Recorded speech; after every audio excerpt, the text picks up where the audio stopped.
A aula dessa semana nós vamos tratar sobre o eixo das práticas corporais de aventura urbana na nossa disciplina de Educação Física. Nós vamos conhecer um pouquinho sobre o que é, vamos falar um pouquinho aí do seu início e alguns exemplos. Dando continuidade aqui à nossa aula, nós vamos entender o que são essas práticas corporais de aventura urbana. Eles são esportes com maior grau de risco físico, dado ali as condições, as variantes em que são praticados, como a altura, a velocidade. Temos como exemplo um esporte que vamos ver mais profundamente a seguir, que é a escalada. É um esporte de altura, Você tem que escalar uma parede, então ali você está correndo o risco físico de cair e acabar se machucando. Então aí esse risco físico é o que caracteriza também esses esportes de aventura. Outra característica vai ser a liberação de adrenalina no corpo. E o que é essa adrenalina? É um hormônio que vai preparar ali o seu organismo, que vai preparar a sua mente para que ele possa viver aquele grande feito, aquele grande evento. Por exemplo, quando a gente cai, às vezes a gente sente aquele nervosismo, aquele medo e não percebe que a gente se machucou. Só tempos depois é que a gente vem sentir aquela dor, Então isso aí é causado por essa adrenalina. O esporte de aventura também pode ser feito nas ruas ou em locais fechados, também conhecidos como indoor, Ali em lugares de concreto, em ruas, casas, espaços ali, no centro urbano ou em locais fechados. Falando um pouquinho aqui sobre a história desses esportes. Os esportes de aventura urbanos, eles têm ali o seu início na década de 80, mais precisamente no final dessa década de 80, e o início da década de 90. Muitos desses esportes já existiam, Assim, eram práticas aleatórias, ninguém sabia que estava praticando esporte. Mas, ainda assim, logo à frente, mais à frente, eles foram perceber o que eles estavam praticando. Inicialmente, a prática se resumia a um grupo pequeno de pessoas, porém, com o avanço da tecnologia, foi se espalhando, muitas pessoas foram conhecendo e foi se popularizando até que aumentou o número de adeptos e o número de práticas, de praticantes ali. Depois ali deles se desenvolverem, na década de 90, esses esportes eles foram ganhando mais corpo, Foram ganhando ali mais adeptos, foram ganhando mais conhecimento e foram criadas então as organizações para regulamentar esses esportes, colocarem regras ali para que sejam praticados e foram sendo criadas também as competições, não só aqui no Brasil, mas também em todo o mundo. Eles são mais populares, Tem esporte que é mais popular em um lugar, tem esporte que é mais popular em outro, mas ainda assim, independente do lugar, eles vêm atraindo muitas pessoas para praticá-los.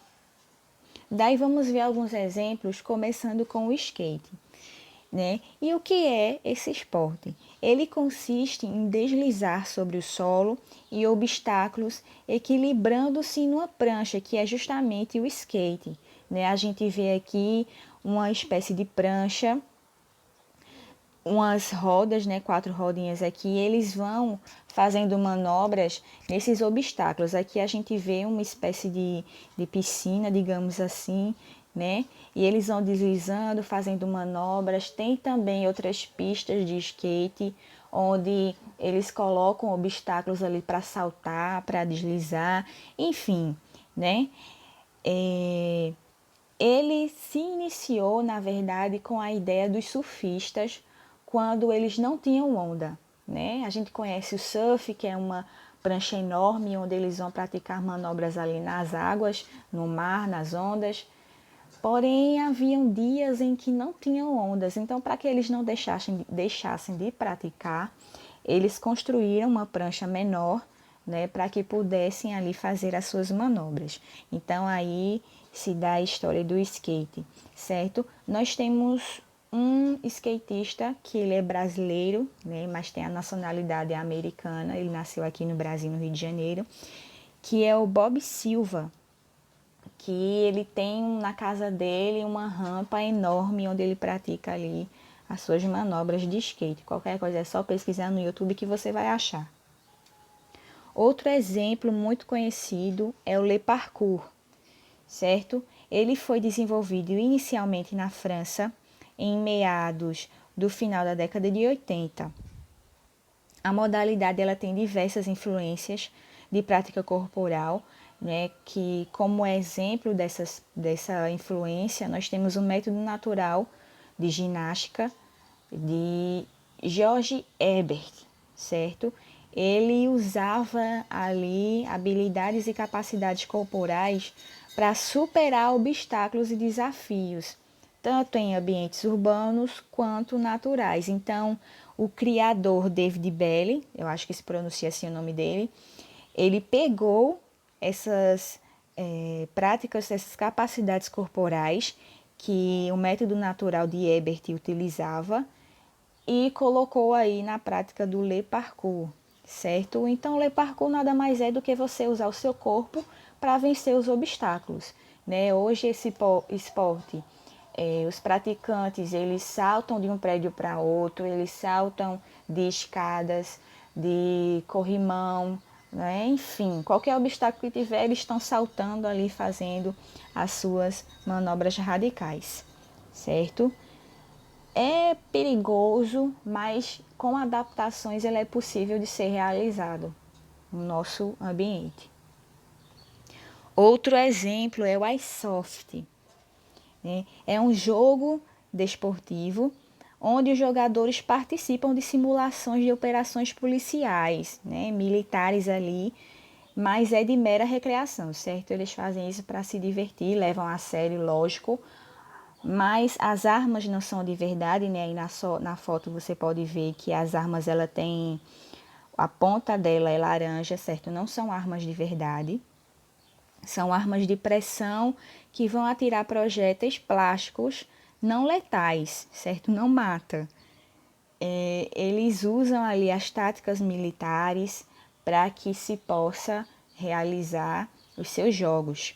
É praticado em ambientes fechados, né, como fábricas abandonadas, casas abandonadas ou também ao ar livre, né, frequentemente lugares grandes, de grande extensão, para que assim eles possam se locomover, para que eles possam esconder-se dos seus adversários, enfim. Né? Cada jogo vai ter um objetivo a ser cumprido, os times são divididos, certo? É time de cor tal, o outro time vai ter outra cor, e ali eles vão competir entre si para que possa alcançar esse objetivo e assim vencer, certo? Eles usam aqui, vocês veem, né, na foto, eles usam aqui capacete, óculos, tem a roupa especial, tem o colete, então há toda uma proteção para que eles possam jogar sem o risco físico, certo? Esse time aí que vocês estão vendo, ele é um time aqui de Surubim.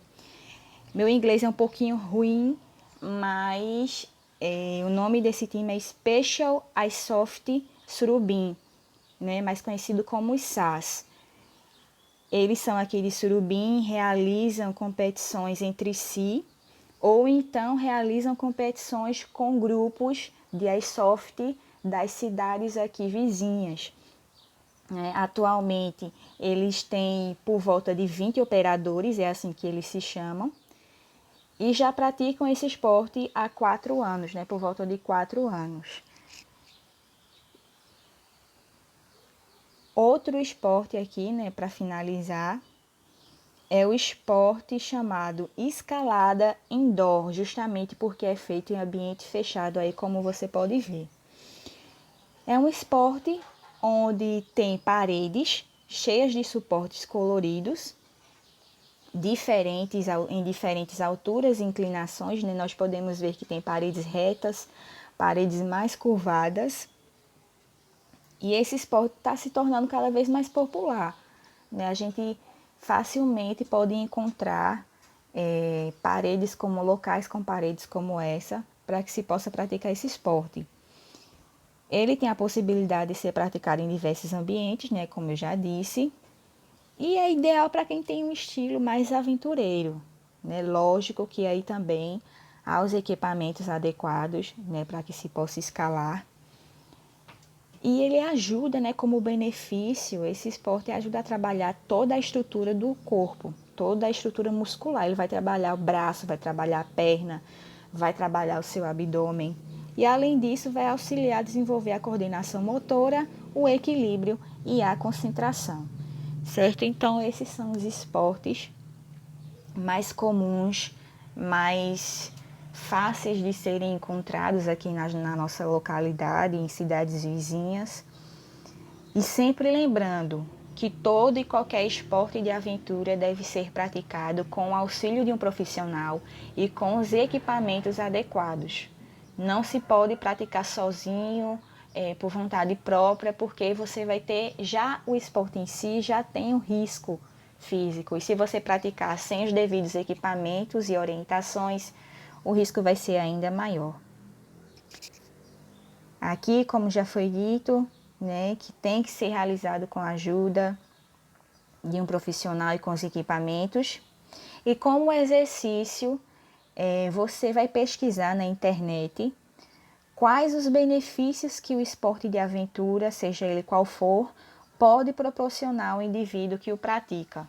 Então você vai pesquisar os benefícios do esporte de aventura, escrever no caderno com no mínimo de 10 linhas, tira a foto e envia aqui para o meu WhatsApp, certo? Então é isso, qualquer dúvida é só mandar aqui o ok, certo?